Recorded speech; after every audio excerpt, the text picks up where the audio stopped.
नमस्कार, साहित्य तक के बुक कैफ़े की एक दिन एक किताब में मैं जयप्रकाश पांडे आपका स्वागत करता हूं। और आज मैं जाने-माने अभिनेता, सही मायनों में अंतर्राष्ट्रीय सुपरस्टार कबीर बेदी, एक अभिनेता की जज्बाती ज़िंदगी।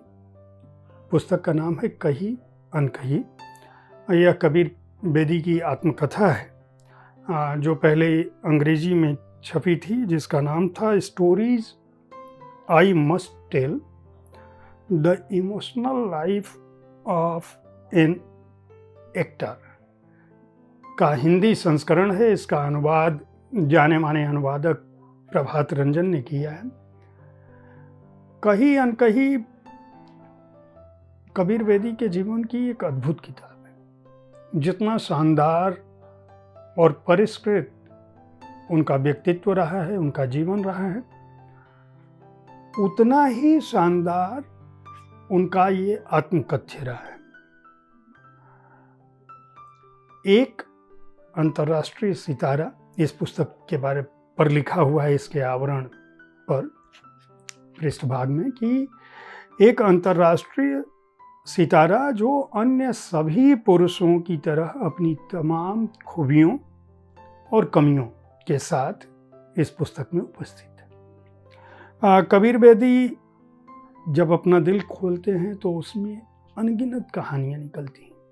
इनमें आधुनिकता का चरम है, प्रेम का चरम है, आध्यात्म का चरम है, धर्म का चरम है, और एक मनुष्य के जीवन में जितने उतार चढ़ाव हो सकते हैं वह सब कुछ इस पुस्तक में शामिल है।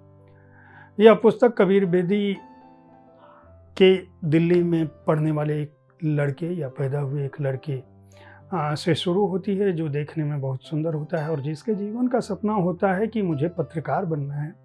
किस तरह से बीटल्स के साथ उसकी मुलाकात होती है और बीटल्स से जो वो इंटरव्यू करते हैं वह एक तरह से किस तरह से झूठ पर आधारित होता है, लेकिन वह बहुत महत्वपूर्ण साक्षात्कार होता है। बीटल्स को अपने अंतर्राष्ट्रीय दौरे से भगा दिया गया होता है।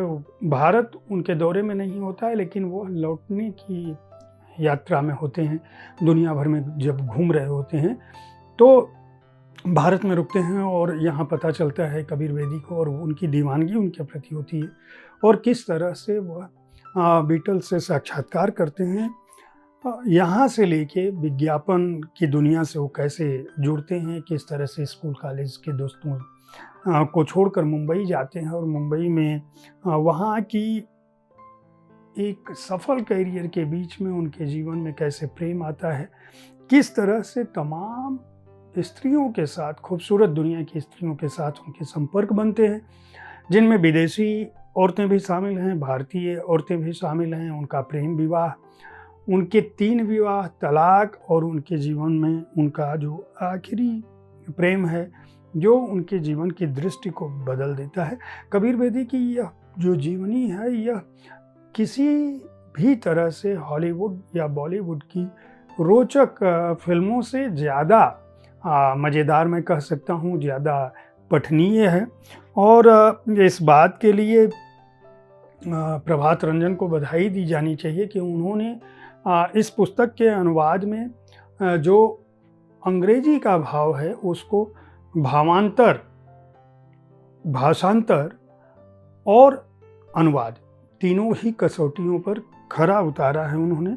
और इसे पढ़ते हुए आपको कहीं भी इस बात का एहसास नहीं होगा कि आप मूल रचना का अनुवाद पढ़ रहे हैं। सबसे बड़ी बात यह है कि ये कबीर बेदी की साफगोई, उनके जीवन के किस्से इसमें पूरे भरपूर अंदाज में मिलते हैं, जिनमें वो अपने दार्शनिक भारतीय पिता और ब्रिटेन में पैदा हुई अपनी माँ की बात भी बताते हैं, उनकी दिलचस्प प्रेम कहानी बताते हैं, अपनी ज़िंदगी में आई हुई स्त्रियों की बात करते हैं, अपने जीवन के संघर्षों की बात करते हैं, आर्थिक कठिनाइयों की बात करते हैं, यहाँ तक कि उनके जीवन में जो तलाक होते हैं उनकी भी बात करते हैं। और इन सब के बीच वह इस बात को छिपाते नहीं हैं कि वे किस तरह से उनके जीवन में फिल्मों का स्थान उनके अपने जीवन में भी एक पर्दे की तरह से घटता रहा है। उनके जीवन का जो अपना किरदार है वह किसी भी रूप में उनकी मान्यताओं में, उनकी आस्थाओं में, उनकी जीवन शैली में किसी फिल्मी घटनाक्रम से कम नहीं रहा है।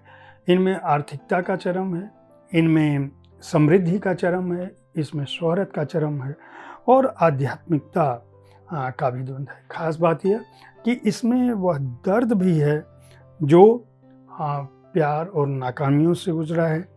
एक मध्यवर्गीय लड़का किस तरह से विश्वव्यापी पहचान के बीच भी अकेला होता जाता है और अपने बच्चे के असामयिक निधन से वह दुखी हो जाता है और टूटने के कगार पे पहुंच जाता है और फिर उसे अपना प्रेम मिलता है, वह फिर शादी करता है।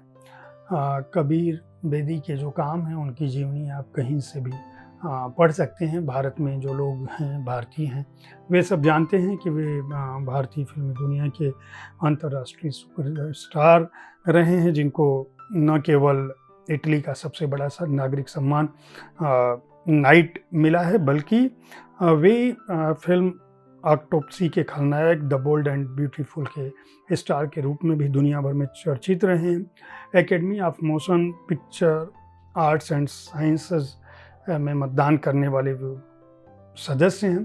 खास बात यह है कि यही संस्था जो है ऑस्कर पुरस्कार भी देती है। फिल्म, टेलीविज़न, थिएटर, रेडियो सभी के लिए कबीर बेदी ने काम किया है और इस जीवनी, इस आत्मकथा के हर पन्ने पर उनकी जीत और उससे जुड़ी त्रासदी, उनकी उपलब्धियां और गलतियां, उनकी यादें और उनका पछतावा, उनसे जुड़े प्रसंग और उनसे जुड़ी चिंताएं, प्रेम पाने और उसे खो देने और खोने के बीच दिल तोड़ देने वाले सदमों की कहानियां हैं। दुनिया भर में करोड़ों लोगों के चहेते कबीर बेदी ने जिस ईमानदारी से अपना आत्मकथ्य लिखा है उसे सराहा जाना चाहिए। यह पुस्तक अनिवार्य रूप से पढ़ी जानी चाहिए। हालांकि यह नेशनल बेस्ट सेलर पहले ही रह चुकी है अंग्रेजी में। हिंदी में आप इस पुस्तक को खरीद कर पढ़ सकते हैं। इसे मंजुल पब्लिशिंग हाउस ने प्रकाशित किया है। 499 रुपये की पुस्तक है। पृष्ठ संख्या है 270। उम्मीद है साहित्य तक का यह एपिसोड आपको पसंद आया होगा। इस कार्यक्रम में आप किस तरह की पुस्तकों की चर्चा चाहते हैं उसके बारे में अपनी राय से हमें ज़रूर अवगत कराएं। हमारी कोशिश होती है कि विविध विधाओं की पुस्तकों के साथ आपके पास पहुंचूं, ताकि आपको आपकी रुचि की, अपनी पसंद की पुस्तकों को चयन करने में आसानी हो। कल ठीक इसी समय ऐसी ही किसी एक पुस्तक के साथ मैं फिर मिलूंगा। देखते रहें साहित्य तक। हमारे काम पर अपनी राय जाहिर करते रहें। धन्यवाद।